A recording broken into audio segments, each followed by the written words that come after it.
وَتُوبُوا إِلَى اللَّهِ جَمِيعًا أَيُّهَا الْمُؤْمِنُونَ لَعَلَّكُمْ تُفْلِحُونَ۔ اے ایماندارو، اے ایمان والو، اللہ کی طرف توبہ کرو، اللہ تعالیٰ سے معافی مانگو تاکہ تم فلاح پا جاؤ، تاکہ تم کامیاب ہو جاؤ۔ حضور علیہ الصلوۃ والسلام کا فرمان عالی شان ہے، ترمذی شریف میں حدیث پاک موجود ہے۔ حضور علیہ الصلوۃ والسلام نے ارشاد فرمایا، مغرب کی طرف ایک دروازہ ہے جو کہ جنت کا ایک دروازہ ہے جو مغرب کی جانب ہے، جو کہ توبہ کا دروازہ ہے۔ انسان جب بھی توبہ کرے گا اس کی توبہ قبول کی جائے گی، سوائے جب مغرب کی جانب سے طلوع آفتاب ہوگا اس سے پہلے پہلے جو بھی توبہ کرے گا اس کی توبہ قبول کی جائے گی۔ جنت کے 8 دروازے ہیں، جنت کے 8 دروازے ہیں، 7 دروازے ایسے ہیں جو کہ بند ہیں، ایک دروازہ ایسا ہے جو اب بھی کھلا ہے اور تا قیامت والے دن تک کھلا ہی رہے گا، وہ دروازہ توبہ کا دروازہ ہے۔ اگر انسان جتنے مرضی گناہ کرے، حتیٰ کہ انسان کے گناہ اتنے ہو جائیں کہ اس کے گناہ آسمان کے کناروں تک پہنچ جائیں، لیکن پھر بھی وہ اللہ تعالیٰ کی بارگاہ میں سچے دل سے اگر توبہ کر لے تو اللہ تعالیٰ غفور الرحیم ہے، اللہ تعالیٰ بخشنے والا ہے، اللہ تعالیٰ اس کے گناہوں کو معاف فرما دے گا۔ انسان کے جتنے مرضی گناہ ہوں، اگرچہ اس کے گناہ آسمان کے کناروں تک پہنچ جائیں، لیکن پھر بھی وہ سچے دل سے اللہ تعالیٰ کی بارگاہ میں معافی مانگ لے تو اللہ تعالیٰ اس کی توبہ کو قبول فرما لے گا، اللہ تعالیٰ اس کو بخش دے گا۔ اسی طرح ایک شخص تھا، 2 بستیاں تھیں، ایک نیکوں کی بستی تھی اور ایک بروں کی بستی تھی۔ ایک شخص تھا وہ بروں کی بستی میں رہتا تھا، اس نے ارادہ کیا کہ میں نیک کام کروں اور نیکوں کی بستی میں رہنے لگ جاؤں۔ وہ اپنی بستی کو چھوڑ کر بروں کی بستی کو، بروں کی صحبت کو چھوڑ کر نیکوں کی بستی کی طرف جانے لگا۔ اس نے جب یہ ارادہ کیا کہ میں جاؤں اور وہ چل پڑا گھر سے، راستے میں جاتے ہوئے اس کا انتقال ہو گیا۔ ابھی نیکوں کی بستی میں پہنچا نہیں، اس کا انتقال ہو گیا۔ فرشتے جنت والے بھی آ گئے اور شیطان بھی آ گیا۔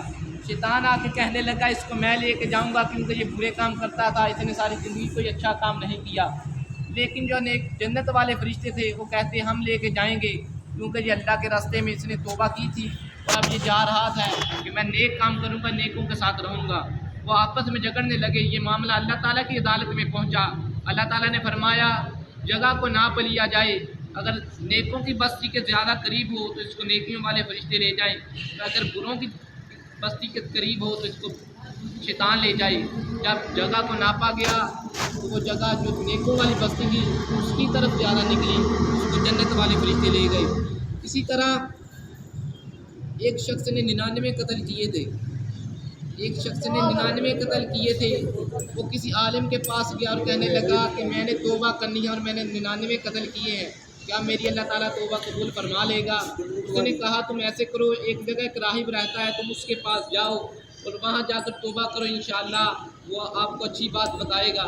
وہ اس راہب کے پاس جاتا ہے اور جا کے کہنے لگا اے راہب میں نے 99 قتل کیے ہیں اور میں اللہ تعالیٰ کی بارگاہ میں اگر توبہ کروں، اللہ تعالیٰ سے معافی مانگوں تو کیا اللہ تعالیٰ مجھے معاف فرما دے گا؟ اس نے کہا نہیں، اللہ تجھے معاف نہیں فرمائے گا۔ اس نے اس کو بھی قتل کر دیا۔ اب اس نے 100 قتل کر لیا تھا۔ پھر وہ کسی عالم کے پاس گیا، اس نے پوچھا کہ عالم میں نے 100 قتل کیا ہے، کیا میں اللہ تعالیٰ کی بارگاہ میں اگر معافی مانگوں تو اللہ تعالیٰ قبول فرما لے گا؟ اس نے کہا جی ہاں، اللہ تعالیٰ کی بارگاہ میں اگر کوئی بھی معافی مانگے، اگر کوئی بھی بندہ سچے دل سے معافی مانگے تو اللہ تعالیٰ اس کی توبہ کو قبول فرما لے گا۔ ہاں، اگر جب تک مغرب سے طلوع آفتاب نہیں ہو جاتا اس وقت تک کوئی بھی بندہ معافی مانگ لے تو اللہ تعالیٰ اس کی توبہ کو قبول فرما لے گا۔ اس نے توبہ کی اور اچھوں کے راستے میں ہو گیا۔ اس نے کیا بتایا تم اس کے پاس جاؤ وہ آپ کو اچھی بات بتائے گا۔ وہ جب راستے سے نکلا گھر کو شخص کی طرف گیا، راستے میں جاتے جاتے اس کا انتقال ہو گیا۔ پھر وہی نیکوں والے فرشتے بھی آ گئے اور بدیوں والے فرشتے بھی آ گئے۔ وہ کہتے ہم نے لے کے جانا ہے، وہ کہتے ہم نے لے کے جانا ہے۔ اللہ تعالیٰ نے فرمایا جگہ کو ناپ لیا جائے، جس کی طرف زیادہ جگہ ہو وہ اس کو لے جائے۔ جب ناپا گیا تو کہتے ہیں ایک بالشت نیکوں کی طرف جگہ زیادہ نکلی تو اللہ تعالیٰ نے فرمایا اس کو جنت والے فرشتے لے جائیں۔